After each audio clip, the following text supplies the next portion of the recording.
इतिहास तथ्यों पर आधारित होता है, ना कि मिथोलॉजी पर।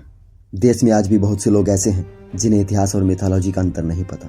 वे दोनों को एक साथ लेकर चलते हैं और पौराणिक कथाओं को भी इतिहास का हिस्सा मानते हैं। हैरान तो ये बात करती है कि इस प्रकार के भ्रम में सबसे ज्यादा पढ़े लिखे लोग फंसे दिखाई देते हैं। अनपढ़ आदमी में तो इतिहास की समझ नहीं होती, लेकिन पढ़ा लिखा वर्ग जो इतिहास से खूब परिचित होता है, वह इन मिथकीय पात्रों को भी इतिहास से जोड़कर देखता है। कई दशक पहले देवकीनंदन खत्री ने एक उपन्यास लिखा था, चंद्रकांता। देवकीनंदन खुद इस उपन्यास के एक पात्र थे। इसी उपन्यास पर बाद में एक धारावाहिक बना जो दूरदर्शन पर 1994 से शुरू हुआ। यह धारावाहिक काफी पॉपुलर हुआ था। इस उपन्यास की कहानी विजयगढ़ की राजकुमारी चंद्रकांता पर केंद्रित है, जो अपनी असली पहचान और अतीत से अनजान है। हालांकि जब नौगढ़ का राजकुमार वीर उसके जीवन में प्रवेश करता है तो उसे अपनी असली मंजिल याद आ जाती है और वो उसे पूरा करने निकल पड़ती है। दो राज्यों के बीच खिंची नफरत की तलवारों के बीच चंद्रकांता और वीर की यह प्रेम कहानी रहस्य, रोमांच, युद्ध और शूरवीरता की दास्तान है। आज से 200 साल बाद अगर इस उपन्यास को भी इतिहास बताकर प्रचारित करवा दिया जाए, इस उपन्यास के नायकों का महिमा मंडन शुरू हो जाए और इसके पात्रों के मंदिर बनने शुरू हो जाए, तो इसमें कोई आश्चर्य नहीं होना चाहिए। कोई प्रमाण मांगे तो फट से इतना कह देना ही काफी रहेगा, देखो आज भी नौगढ़ और विजयगढ़ नामक जगह मौजूद है। तो इसका अर्थ हुआ कि वहां चंद्रकांता भी रही होगी, उसे वीर से प्यार भी हुआ होगा और दोनों राज्यों के बीच युद्ध भी हुआ होगा। इसलिए चंद्रकांता पूरी तरह इतिहास है। इस पर उंगली उठाने वालों को देशद्रोही घोषित कर दिया जाना चाहिए, क्योंकि वे लोग हमारे महान पूर्वजों का सबूत मांगकर उनका घोर अपमान कर रहे हैं। आपको ये थोड़ा अजीब लग सकता है, लेकिन महाभारत और रामायण नामक उपन्यास और उसके किरदारों के साथ यही तो हुआ है। यहाँ हम बात करेंगे केवल महाभारत नामक उपन्यास की, जिसकी रचना वेद व्यास ने की। कब की पता नहीं, कोई इतिहास नहीं। इस ग्रंथ में जो युद्ध हुआ वो कब हुआ पता नहीं, कोई इतिहास नहीं। आज तक महाभारत से जुड़ा एक ढेला भी पुरातत्व विभाग को नहीं मिला। जब इस ग्रंथ का कोई काल ही निर्धारित नहीं है, तब हम इसे किस कालखंड से जोड़े? सबसे पहले तो हमें यह भ्रम दूर कर लेना चाहिए कि महाभारत की रचना वेद व्यास ने की थी।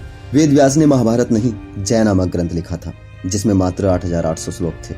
व्यास के बाद जय नामक ग्रंथ के दूसरे संपादक थे वैशंपायन, जिन्होंने जय नामक ग्रंथ को भारत संहिता बताकर इसमें 16000 नए श्लोक जोड़ दिए। वैशंपायन के बाद इस ग्रंथ के एक और संपादक हुए उग्र सैती, जिन्होंने भारत संहिता को महाभारत नामक ग्रंथ बनाकर उसमें 70000 नए श्लोक जोड़ दिए। यही महाभारत ग्रंथ वर्तमान में हमारे सामने है।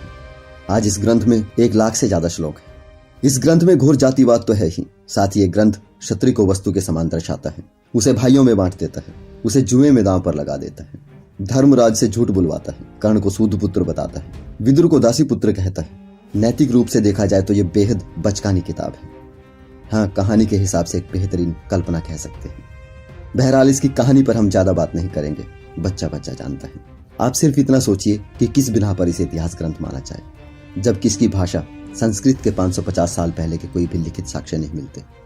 जिस काल को महाभारत काल बताया जाता है, उस काल की मेसोपोटामिया सभ्यता का कहीं कोई जिक्र नहीं। सिंधु घाटी सभ्यता में महाभारत का कोई निशान नहीं। किस आधार पर इसे ऐतिहासिक माना जा रहा है, जिसके किरदारों के जन्म की कोई तारीख, वर्ष दर्ज नहीं। कुछ लोग सिर पर धर्म का सदियों पुराना कूड़ा लिए 21वीं सदी में जी रहे हैं। इन लोगों को इतिहास से कोई मतलब नहीं। इन्हें हर क्षेत्र में अपने धार्मिक कचरे को फैलाने की पुरानी आदत है, क्योंकि इन जातिवादी ग्रंथों में इनके पूर्वजों की लिखी इनके हितों की बातें हैं, और इन्हीं ग्रंथों की वजह से ये असमानतावादी लोग सदियों से वर्चस्व में रहे हैं। इतिहास के बारे में परजीवियों के IT सेल से जो मटेरियल तैयार होता है, उसका वास्तविक इतिहास से कोई लेना देना नहीं है।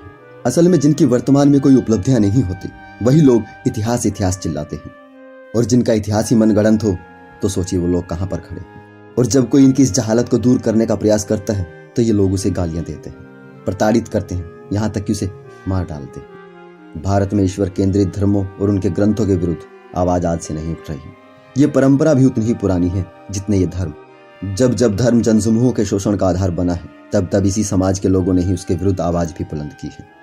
इस देश में विद्वानों और युग पुरुषों की एक लंबी परंपरा रही है। चारवाकों से लेकर स्वामी विवेकानंद, ज्योतिबा फुले, राहुल सांस्कृत्यायन, डॉक्टर अंबेडकर, रामास्वामी पेरियर, ललई सिंह यादव, रामस्वरूप वर्मा, सुरेंद्र शर्मा अज्ञात, इन्हें पढ़कर देखिएगा। इतना याद रखिए कि कोई भी धर्म कभी भी इंसानियत का हितैषी नहीं रहा। इतिहास उठाकर देख लीजिएगा। भगत सिंह ने बिल्कुल सही कहा था, धर्म और ईश्वर को मैं मानवता के लिए सबसे निकृष्ट मानता हूँ। धर्म की कोई भी किताब आलोचनाओं से परे नहीं है। वेद, कुरान, बाइबल, रामायण या महाभारत, कोई भी किताब हो, इन सब की रचनाएं इंसानों ने ही की। हो सकता है इन धार्मिक किताबों में लिखी कुछ बातें तात्कालिक समय के लिए कुछ उपयोगी रही, लेकिन आज उनकी कोई उपयोगिता नहीं है।